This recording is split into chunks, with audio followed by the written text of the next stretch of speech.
உலகத் தமிழ் மக்கள் உங்கள் அனைவருக்கும் எனது அன்பான வணக்கங்கள். என்ன நேயர்களே, கேள்வி பதில் நிகழ்ச்சியில 141 நாம் நெருங்கிக் கொண்டிருக்கிறோம். இன்றைய தலைப்பு,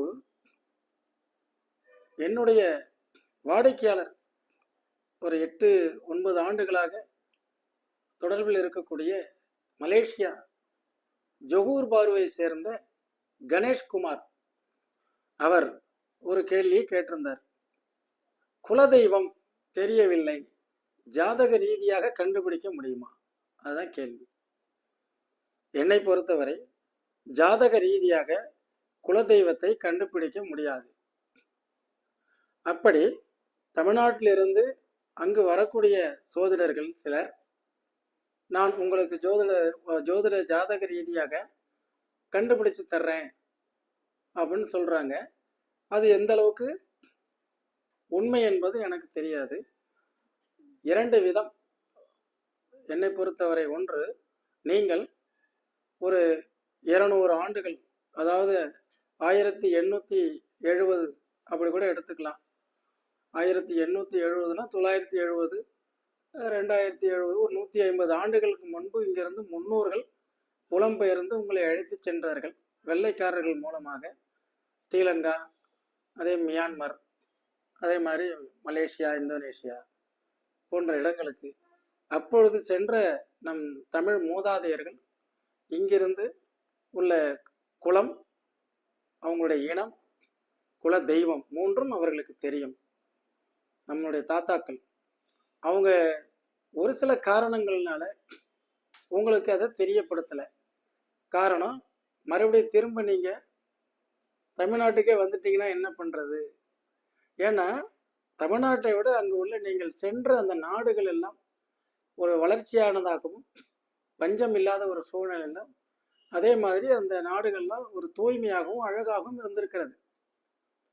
ஆக அதனால திரும்ப நம்ம போயிடக்கூடாதுங்கிறதுனால அவங்க குலதெய்வத்தை சொல்லாமலேயே மறைச்சி இருந்திருக்கிறாங்க. 2வது விதம், உங்களுக்கு தமிழ்நாட்டில் எந்த பகுதி என்று தெரிந்தால் அந்த பகுதியை சார்ந்த சமூகம், நீங்கள் எந்த சமூகத்தை சார்ந்தவர், இதனால் சமூகத்துடன் கூடிய குலதெய்வங்கள் உண்டு. கொங்கு மண்டலத்தில் கொங்கு வேளாளர் கவுண்டர்கள் 64 வகையான கூட்டத்தை சார்ந்தவர்கள்.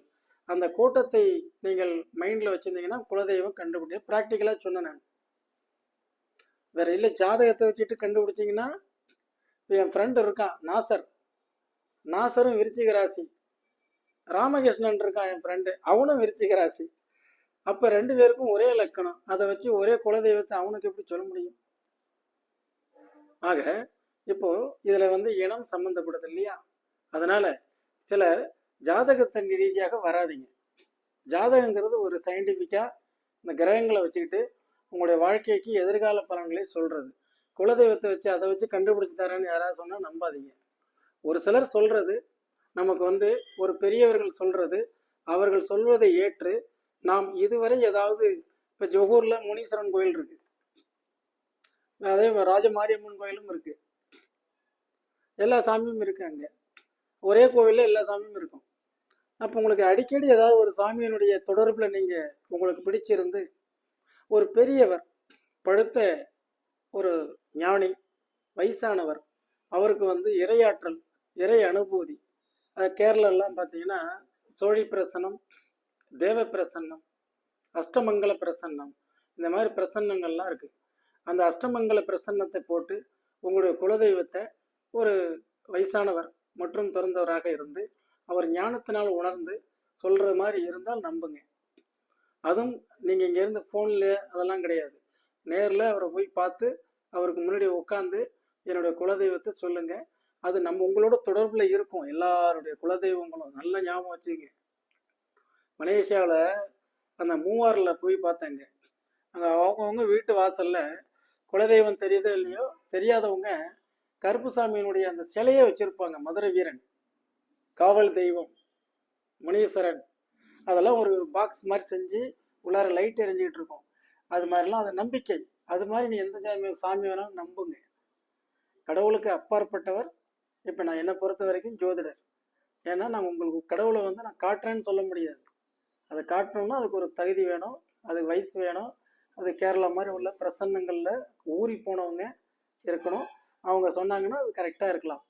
கிரகங்கள் ரீதியாக வராதீங்கன்னு சொல்கிறது தான் என்னுடைய கருத்து, ஏமாறாதீங்கன்னு சொல்கிறது தான். அன்னைக்கு என்னை ஃபாலோ பண்ணக்கூடிய ஒரு கிளைண்ட்டு, பெயர் வந்து சாந்தின்னு நினைக்கிறேன், அவங்க ஃபோன் பண்ணி, சார் 3000 ரூபா கொடுத்தா குலதெய்வத்தை கண்டுபிடிச்சி கொடுக்குறேன்னு தமிழ்நாட்டில் ஒரு ஜோசியர் சொல்கிறாங்க. எனக்கு என்னடா அது, அப்படின்னா ஈஸியாக மலேசியாவில் 80% குலதெய்வம் தெரியாது. 2 மில்லியன் பீப்புள் இருக்காங்க, 20 லட்சம் பேர். அப்போ 20 லட்சம் பேருக்கு வந்து கிட்டத்தட்ட குலதெய்வம் தெரியாங்களா, நீ 3000 ரூபா வாங்கிட்டு சொல்லிட்டே இருக்கலாமே, மேட்ச் ஆகாது. அதெல்லாம் உணர வேண்டும். அமாவாசை என்று குலதெய்வம் வந்து நமக்கு அருகாமையில் வருகிறதாக நாம் நம்புகிறோம். அதன்படி நீங்கள் வந்து முறையாக உங்கள் குலதெய்வத்தை நினைச்சு, ஏன்னா குலதெய்வத்துக்கு உங்களை தெரியும், உங்களுக்கு குலதெய்வத்தை தெரியாது. தமிழ்நாட்டினுடைய பாரம்பரியம் குலதெய்வ வழிபாடு, அதை நாங்கள் இல்லைன்னு மறுக்கல. எனக்கு முதல் தெய்வமே என்னோடய குலதெய்வம் தான். அவர் தான் முதல்ல, அவர் தான் செல்ஃபோன்லேயும் நாங்கள் பிக்சராக வச்சுருப்போம். அது மாதிரி தெரியாதவங்க அந்த மாதிரி உள்ள பிரசன்னங்களை பாருங்கள். வாழ்த்துக்கள். இன்னைக்கு வணக்கம் குருஜி, பலர் போராட்டமான வாழ்க்கையில் வாழ்ந்து கொண்டு வழி தேடுகிறார்கள்.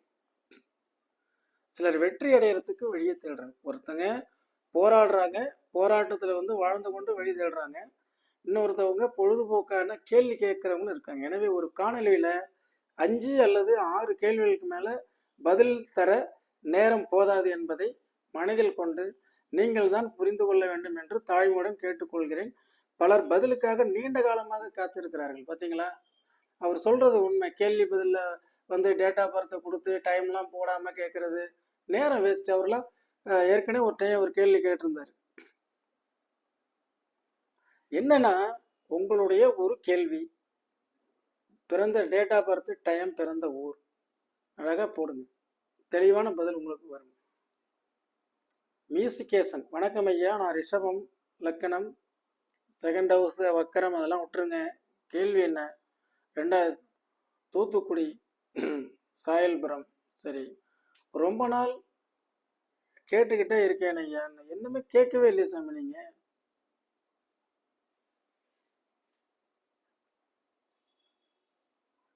இது ஏற்கனவே உங்களுக்கு பதில் அனுப்பியாச்சு, நீங்கள் பாருங்கள். பொறுமையாக இருக்கணும் சாமி. இது வந்து கேள்வி பதில் நிகழ்ச்சி. ஒவ்வொரு வீடியோவோ பழசில் போய் பாருங்கள், ஒன்று ஒன்றா தான் வரும். இப்போவே பாருங்கள், இது எத்தனாம் தேதி? 2 நாளைக்கு முன்னாடி. இன்றைக்கி தேதி வந்து 3, 1ஆம் தேதி நீங்கள் கேட்டிருக்கிறீங்க. இன்றைக்கி நான் பதில் சொல்கிறேன். இது மாதிரி வந்திருக்கும் பாருங்கள். 17:39.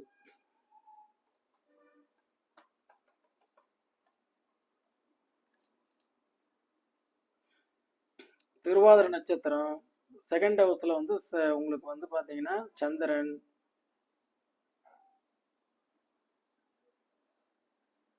சனி 2ஆம் இடத்துல இல்லை சாமி, 3ஆம் இடத்துல வக்கரம். சரியா? உங்களுடைய கேள்வி எனக்கு தெளிவாக இல்லை. வரப்போகும் சனி திசை நல்ல திசை. இந்த லக்கணத்துக்கு பாக்கியாதிபதி 3ஆம் இடத்துல இருக்கு. 9 கூடையவன் 3இல். வக்கரம் என்றால் அந்த பாவகங்கள் வீக் ஆகும். 9ஆம் பாவகம் அதிர்ஷ்டம் வீக் ஆகும். ஃபாதருடைய சப்போர்ட் வீக் ஆகும். 10th ஹவுஸ் வக்கரம்னாக்க தொழில், வேலை நிரந்தரமாக அதை நம்ம எதிர்பார்க்குற மாதிரி ஒரு பெரிய வெற்றி கிடைக்காது. இப்போ உங்களுக்கு குரு திசை போயிட்டுருக்கு, நீங்கள் அதுங்காட்டி சனி திசைக்கு போயிட்டீங்க. சரிங்களா? முதல்ல வந்துட்டு குரு திசையை பார்ப்போம். குரு தான் அட்டமாதிபதி, 5ஆம் இடத்துல. உங்களுக்கு சின்ன வயசு, இப்போ தான் இன்னும் 20 வயசு இன்னும் கம்ப்ளீட் ஆகலை. முதல்ல படிப்பு முடிச்சுட்டு அதுக்கப்புறம் ஜாதகத்தை எடுங்க. அடுத்தது விபரீத ராஜயோகம் எப்படி ஏற்பட்டு? சார் வணக்கம், மை நேம் இஸ் சிவகுமார். நான் நிறைய ஜோதிட சேனல் பார்த்துள்ளேன். I am not satisfied. Your channel great. So நான் விரைவில் உங்களை சந்திக்கிறேன் ஐயா. நன்றி சிவகுமார். அதாவது இந்த உலகத்தில் நமக்கு பிடித்த குருமார்கள், எனக்கு பிடிச்ச ஆசிரியர், மறக்கவே முடியாது. அவர் வந்து கிளாஸ் எடுக்க வந்தாருன்னா அப்படியே தாளாட்டுறது மாதிரி இருக்கும். அவர் வாயை பார்த்துட்டே உட்காந்துருக்கும். அவர் வந்து எனக்கு அவர் சொல்ல அப்படியே மைண்டில் ஏறும். இன்னொரு வாத்தியார் இருக்கார், அவர் என்ன பேசுகிறாருன்னே தெரியாது. அவர் வந்துட்டு போகிற வரைக்கும் ஒரு மாதிரி பதட்டமாகவே இருப்போம். அவர் வந்துட்டு போனார்னா எங்களுக்கு ரொம்ப சந்தோஷம். அந்த மாதிரி நமக்கு நம்ம மைண்டு, நம்ம அப்சர்வ் பண்ணக்கூடிய விதம், நமக்கு வந்து எளிதில் புரிய வைக்கக்கூடிய விதம், அந்த மாதிரி குருமார்கள் வரிசையில் நான் உங்களுக்கு கிடைச்சிருக்கேன். வாழ்த்துக்கள். நாம் விரைவில் நேரில் சந்திப்போம். வளமான ஒரு நலமான ஒரு எதிர்காலத்தை நான் அமைச்சு தர்றேன். செஞ்சி ராஜா நேம் குகன். ஓகே, கால சர்ப்ப தோஷம் இருக்கிறதா? கால சர்ப்ப, நல்ல கேள்வி.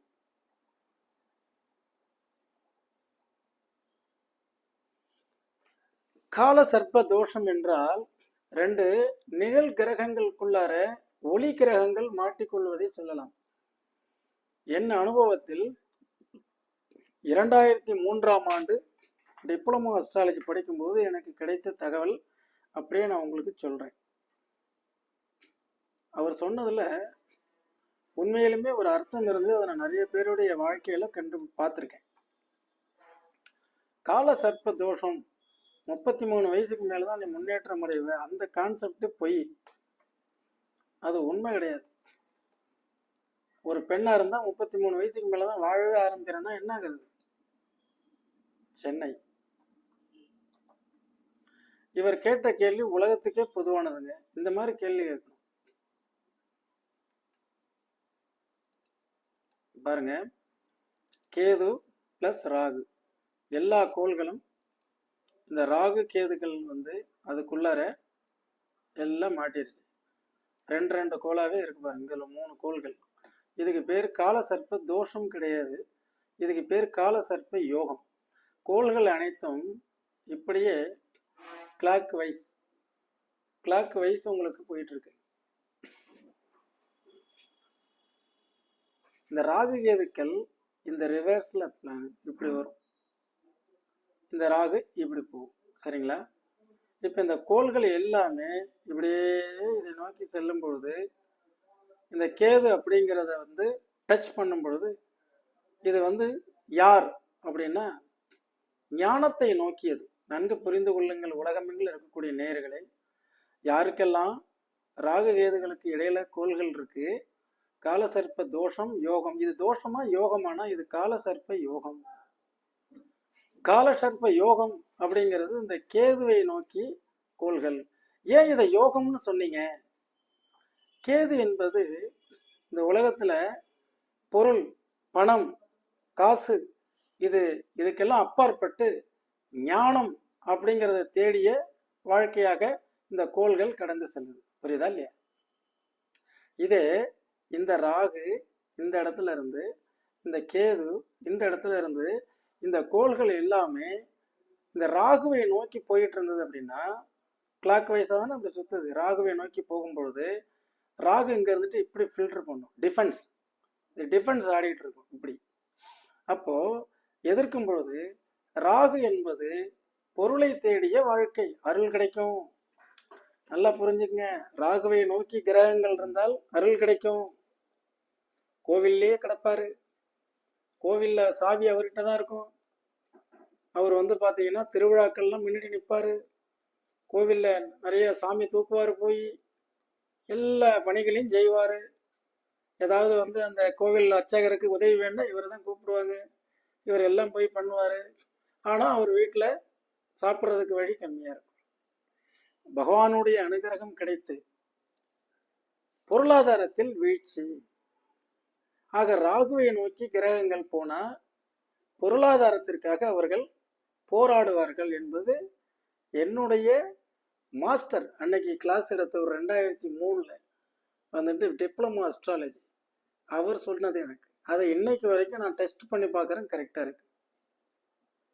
அதே நேரத்தில் அந்த இடத்துல கேது, இப்போ இந்த பையனுக்கு இருக்கிற மாதிரி கேதுவை நோக்கி கிரகங்கள் என்ன ஆகுன்னு கேட்டிங்கன்னா, கேது ஞானத்தை நோக்கி தேடுதல் இருக்கும், பொருளாதாரம் ஃபில் ஆகிடும்.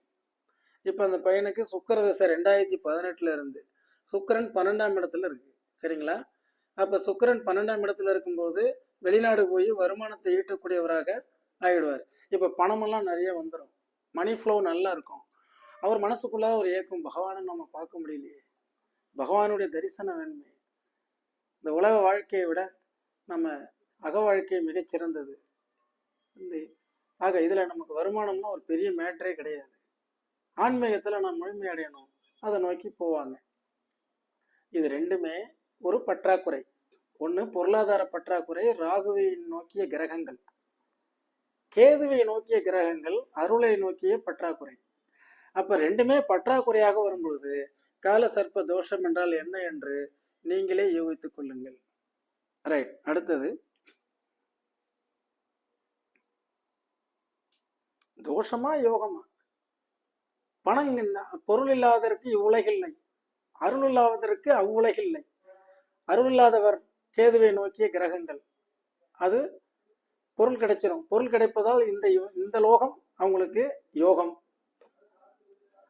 அதே மாதிரி பார்த்தீங்கன்னா அந்த ராகுனுடைய செயல்பாடுகள் என்ன ஆகுது, பொருளாதாரங்கள் பற்றாக்குறை.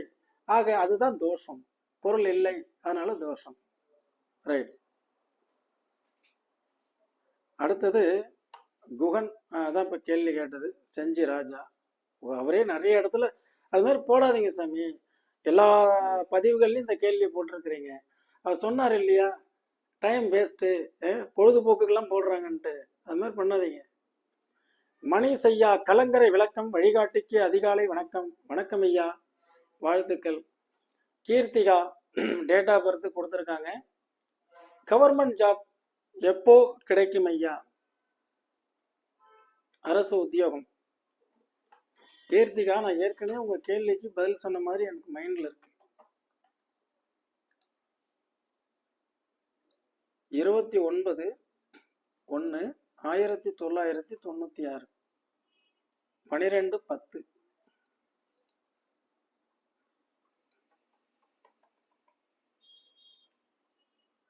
கும்பகோணம்.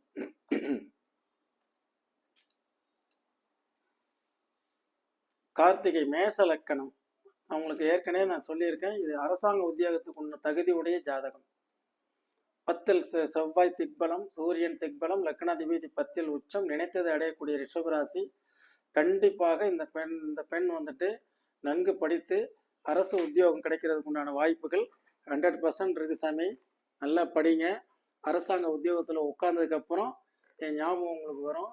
இதே பதிவில் நீங்கள் சொன்னது போன்று வாக்கு பளித்தது அப்படின்னு கீழே டைப் பண்ணீங்கன்னா அதுதான் உலகறிய செய்ய முடியும். சரிங்களா? அடுத்தது குமார், எனது கேள்விக்கு பதிலளித்து வழிகாட்டும் உங்களுக்கு பஞ்சபூதங்களும் பிரபஞ்சமும் ஆசீர்வதிக்கட்டும் சார். நன்றி. என்னோடு சேர்த்து உங்களையும் அது ஆசீர்வாதிக்கும். அந்த பஞ்சபூதங்களும் நவ கிரகங்களும் பிரபஞ்ச சக்தியும் உங்களை கண்டிப்பாக நல்வழி காட்டும், நல்வழிப்படுத்தும். அப்புறம் டக்கல்ஸ் பிளாக் டக்கல்ஸ், கும்பராசியின் கதறல் கும்பராசியாளர்களை துன்பத்திலும் சிரிக்க வைத்தது. ஆனால் எங்கோ எழுதப்பட வேண்டியது இந்த பக்கத்தில் மாறி விட்டதோ என்று நினைக்கிறேன். இதனால அவங்க அதை கேட்டிருக்கிறாங்க.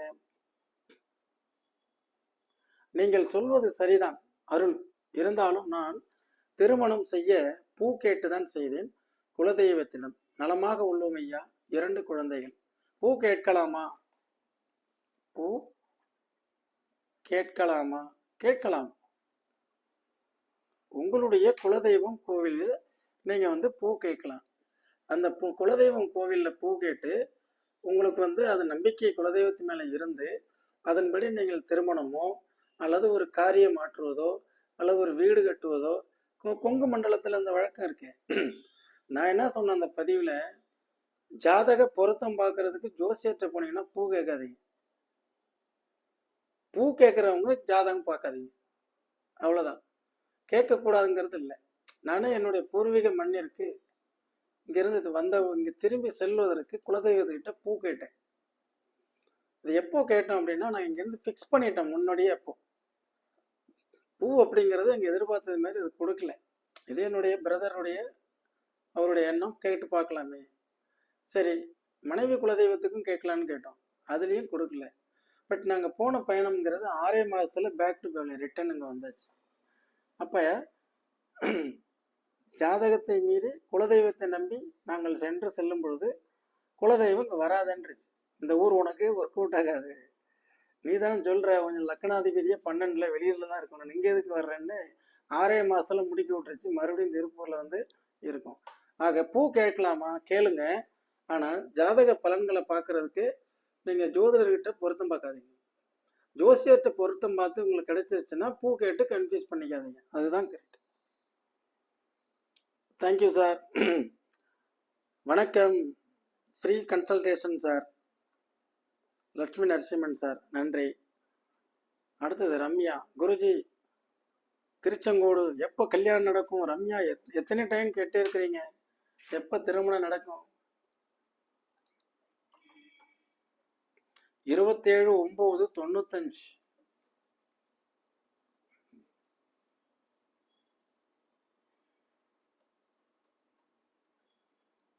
ஒரு டைம் ஒரு கேள்விகளை கேட்டுட்டு அப்படியே விட்டுருங்க. 27/9/1995 திருமணம் நடப்பதற்குண்டான 2ஆம் பாவம் 7ஆம் பாவாதிபதியினுடைய தசாபுத்தி அந்தரங்கள் நடக்குமேயானால் திருமணம் நடக்கும். அப்போ நம்ம முயற்சி எடுக்கணும். இப்போ ராகு கேது செவ்வாய் தான் திருமணத்துக்கு தடையே. லக்கணத்துக்கு 7 குடையவன். பாருங்க, இது ஏற்கனவே பதில் சொல்லியிருக்கிறேன். சுக்கரனுடைய புத்தி தான் போயிட்டு இருக்கு. அதனால கேள்வி பதில் நிகழ்ச்சியில நம்ம நண்பர் சொன்னது மாதிரி ஒரே கேள்விகளை பல இடத்துல பண்ணாதீங்க. ஏன்னா நாங்கள் முதல்ல ப்ரிப்பேர் பண்ணிட்டு இதில் நான் யார் யாருக்கெல்லாம் பதில் சொல்லலாம்னு தீர்மானிச்சுக்கிட்டு எங்கள் ஸ்டைலுக்கு ஒத்து வர்ற மாதிரி இருந்தால் சொல்லலாங்கிறதுலாம் நான் வரலையே. எந்த கேள்வியையும் நான் அழிச்சதே கிடையாது. ஒரே கேள்வியை 16 இடத்துல கேட்டிருக்கிறீங்க. அதை தான் அழிச்சு ஒன் டைம் மட்டும் ஞாபகத்துக்காக வச்சுருந்துருக்கேன். இந்த மாதிரி பண்ணாதீங்க. அவர் சொன்ன மாதிரி பொழுதுபோக்குக்காக சிலர், வேலை வாய்ப்புக்காக சிலர், அதே வாழ்க்கை போராட்டத்திற்கு வழி தேடக்கூடிய சிலர், எதை நான் பேசுறது அவருக்கு பிடிச்சிருந்து நான் டாப்பிக்கை விட்டு வெளியில் போய் பேசினா அவங்களால முடியாது, பொறுமை கிடையாது. இல்லை, ஜோதிடருடைய மிகப்பெரிய பலவீனம் சில டாப்பிக்கை விட்டு வெளில போயிடுவாங்க, பேசிட்டே இருப்பாங்க மணிக்கணக்கில், டாப்பிக்குள்ளே வரமாட்டாங்க, போர் அடிக்கும். ஆக நம்ம பேசும்போது தெரியாது. அதனால அந்த ஒரே கேள்விக்கு நான் பாருங்க மறுபடியும் போட்டுட்டு இருக்கேன்.